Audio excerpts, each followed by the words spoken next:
নাম দেওঘরের উদ্দেশ্যে। আমরা যাচ্ছি এখন বাসে করে দেওঘর। ভোরবেলায় পৌঁছাবো।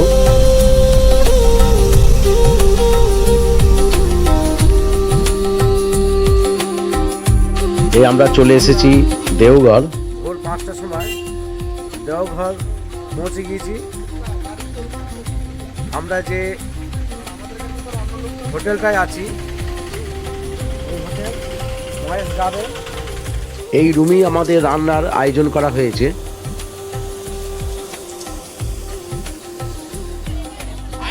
আমরা দেওঘর থেকে অটো কন্ট্যাক্ট করেছি, মাথা পিছু 100 টাকা করে। আমরা সেই অটো করে যাব দেওঘরের বিভিন্ন স্থান দর্শন করতে। দেওঘরের ইতিহাস মূলত এক পৌরাণিক গুরুত্ব, বিশেষত বৈদ্যনাথ জ্যোতির্লিঙ্গ ও শক্তিপীঠ হিসাবে, এবং ঐতিহাসিক প্রেক্ষাপটে এর প্রাচীনতা ও ব্রিটিশ আমলের বিকাশ গঠিত, যা হিন্দু ধর্মাবলম্বীদের জন্য একটি গুরুত্বপূর্ণ তীর্থস্থান এবং ঝাড়খণ্ডের একটি প্রধান শহর হিসাবে পরিচিত। এটি বৈদ্যনাথ ধাম বা বাবা ধাম নামে পরিচিত এবং এর উৎপত্তি রাবণ ও শিবের কিংবদন্তির সঙ্গে জড়িত। এখন আমরা চলে এসেছি নৌলক্ষ্যা মন্দির দর্শন করতে।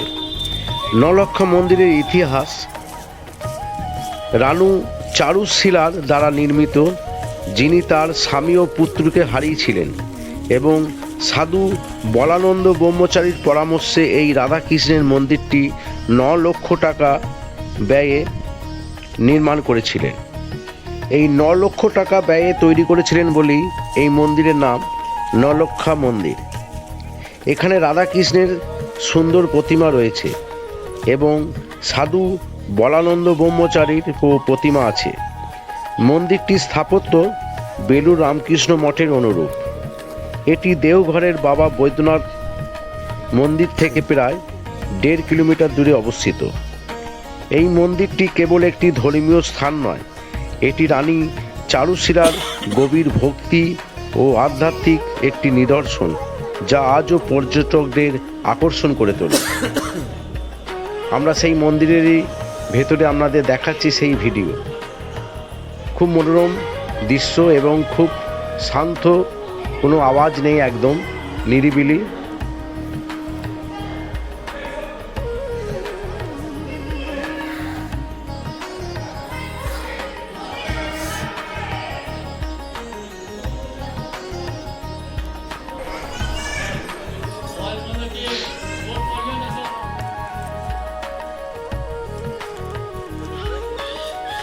দেওঘরের ইতিহাসে বৌদ্ধ ধ্বংসাবশেষের উপস্থিতি এবং মুসলিম আক্রমণকারী বখতিয়ার খলজির রাজধানী স্থাপনও গুরুত্বপূর্ণ।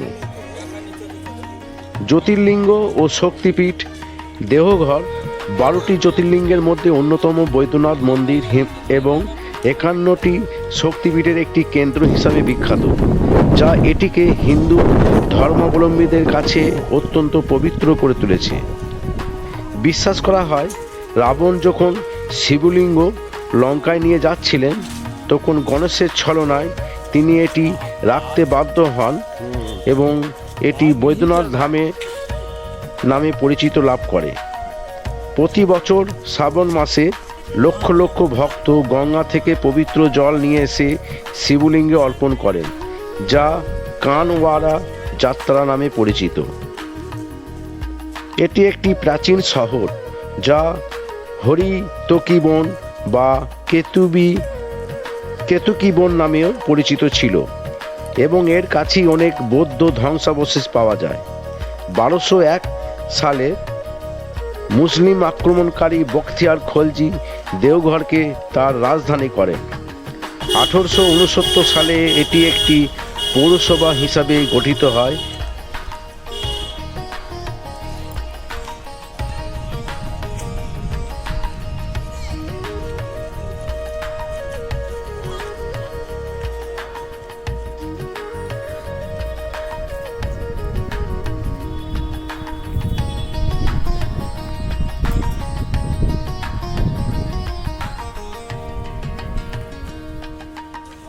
আমরা এখন যাচ্ছি বাবা বৈদ্যনাথ ধাম দর্শন করতে।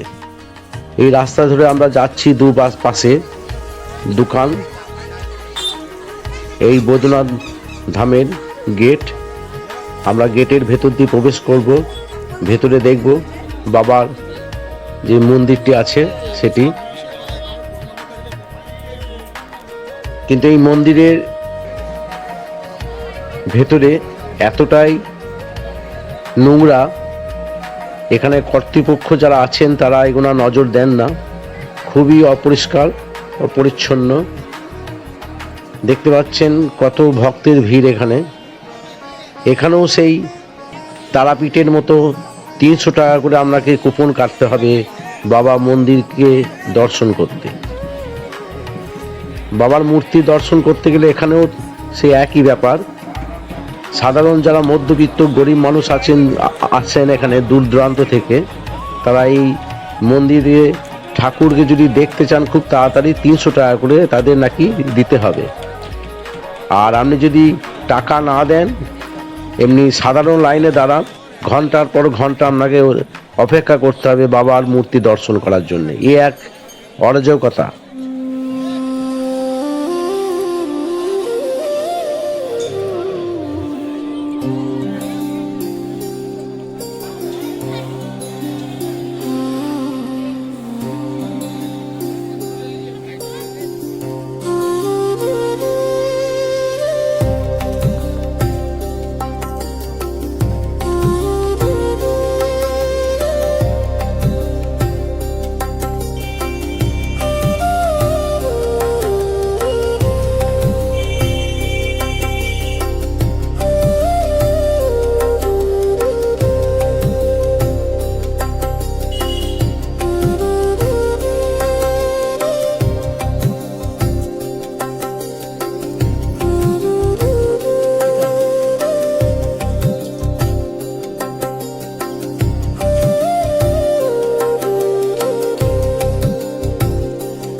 আমরা সন্ধ্যের সময় বেরিয়ে পড়েছি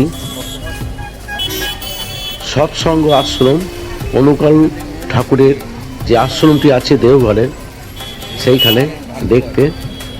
রাস্তায় প্রচণ্ড ভিড়। এখানেও আপনার ভেতরে ছবি তোলা একদম নিষেধ, তাই আমরা বাইরে থেকে দেখাচ্ছি মন্দিরটিকে।